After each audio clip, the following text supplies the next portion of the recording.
웰빙 한방 이야기.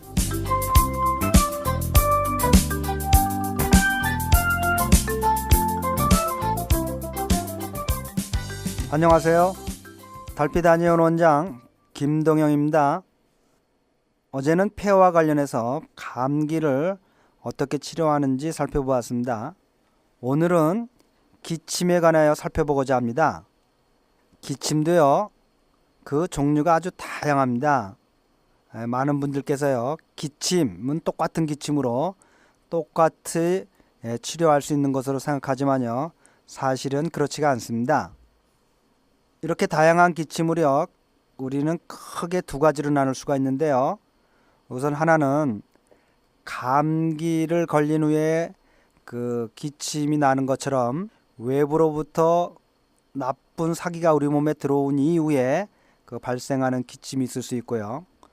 또 하나는 이런 외부의 사기와 관계없이 우리 내부의 이상으로 발생하는 기침으로 나누어 볼 수가 있습니다. 왜냐하면요, 이렇게 병의 원인이 다르면 그 치료법도 근본적으로 달라지기 때문입니다. 물론 외부의 사기가 그 원인일 경우에는 그 사기를 내쫓는 것이 치료의 근본이고요. 또 내부의 이상으로 기침이 일어날 경우에는 그 내부의 이상을 치료하는 것이 그 치료의 근본이 될 것입니다.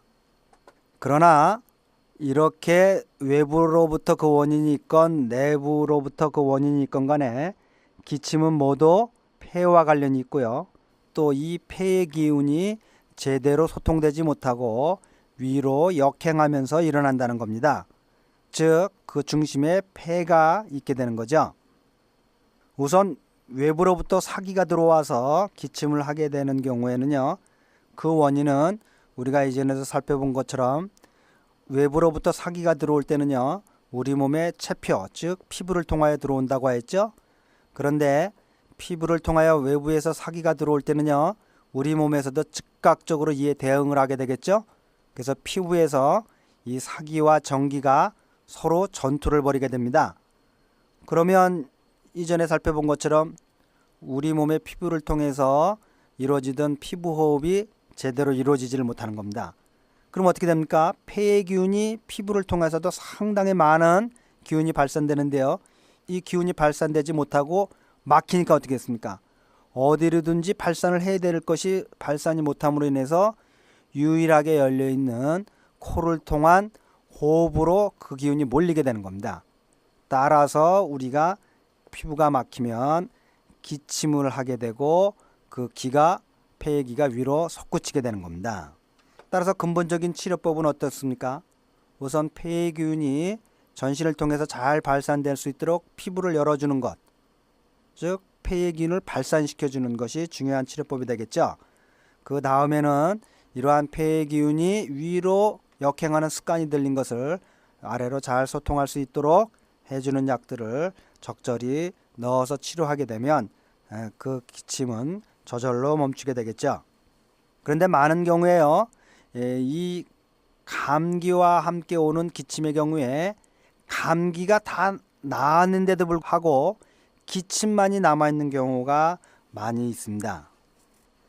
그런데 이렇게 감기를 걸린 이후에 생기는 기침도요, 그 두 가지로 나누어 볼 수가 있는데요. 하나는 목에 가래가 많이 끼면서 기침을 하는 경우가 있고요.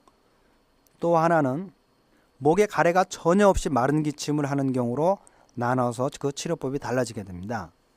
감기를 앓고 난 후에요, 가래가 많이 끼게 되는 것은 이제 여러분들이 많이 아시다시피요, 저번 주에 공부를 한 것처럼 어떻습니까?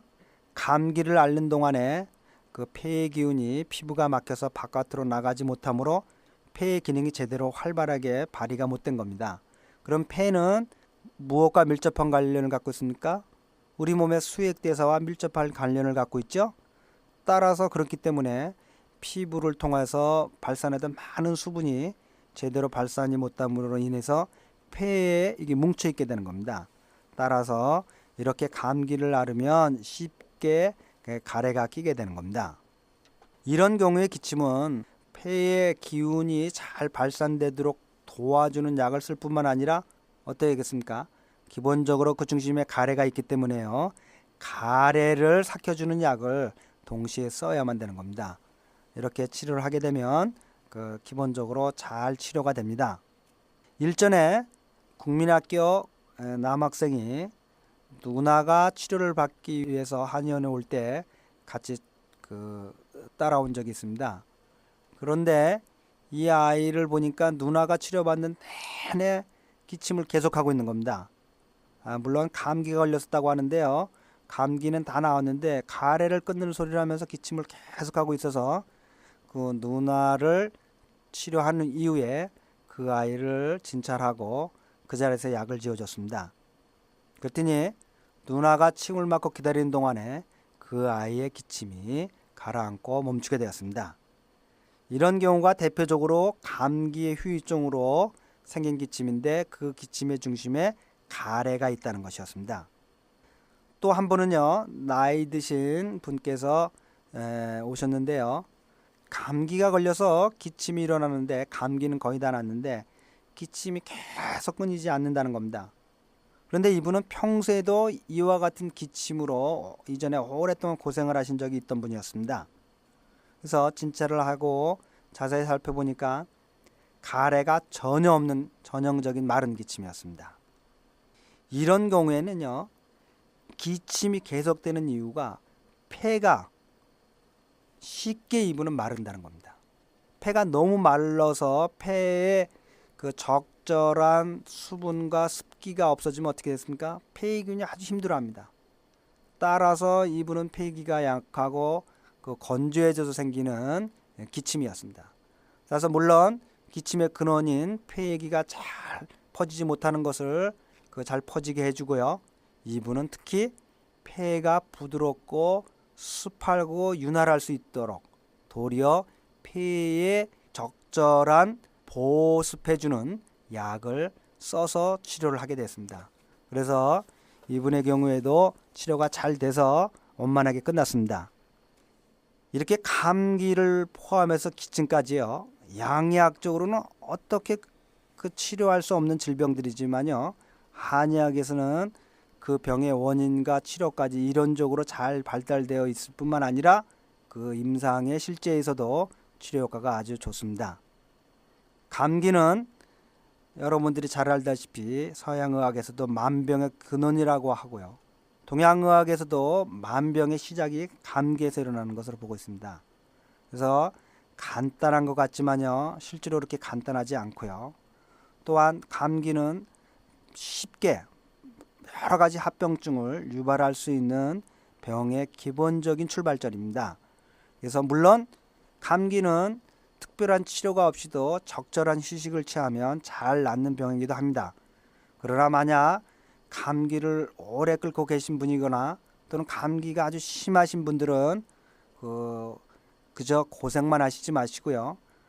바로 가까운 한의원에 가셔서 적절한 치료를 받으면 대부분 며칠 내로 나을 수 있는 병들입니다. 그래서 이런 것으로 고생하거나 또 다른 합병증을 유발하시지 마시고요. 바로바로 치료받기를 권합니다. 그러면 내일은 이런 폐와 관련돼서 우리 자주 볼 수 있는 천식에 관해서 말씀을 드리고자 합니다. 그럼 즐거운 하루 되시기 바랍니다. 달빛 한의원 원장 김동영이었습니다.